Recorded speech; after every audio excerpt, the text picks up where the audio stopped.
Alright, what's up you guys? I wanted to do a quick little updated video on the HasLab comparisons, as unfortunately I do not have a Rattler, but in my previous short you guys saw the comparison between the HasLab HissTank and the HasLab Dragonfly, which you see right there.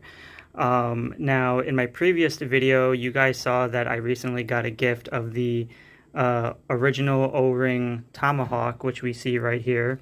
Thank you and shout out to Mr. Sampson.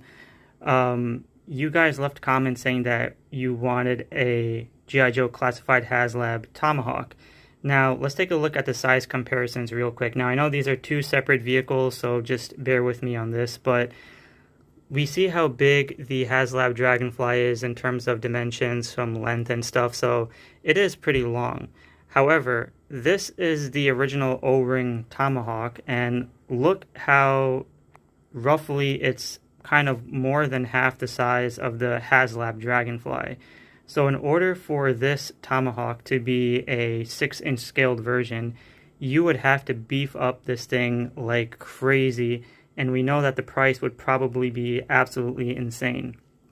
Now, I do want to share that this Dragonfly only fits 2 figures in the front, right? So again, it's fine. It's a separate vehicle. It's not as big as the Tomahawk, but bear with me again.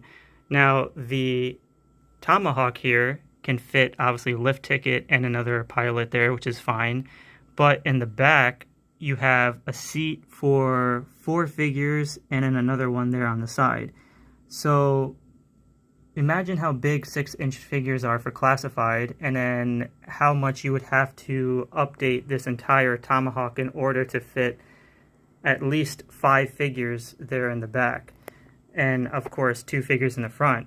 So with the Dragonfly already being that big, and you guys saying you want a HasLab Tomahawk, and look how roughly that short the Tomahawk original O-ring is compared to the Dragonfly.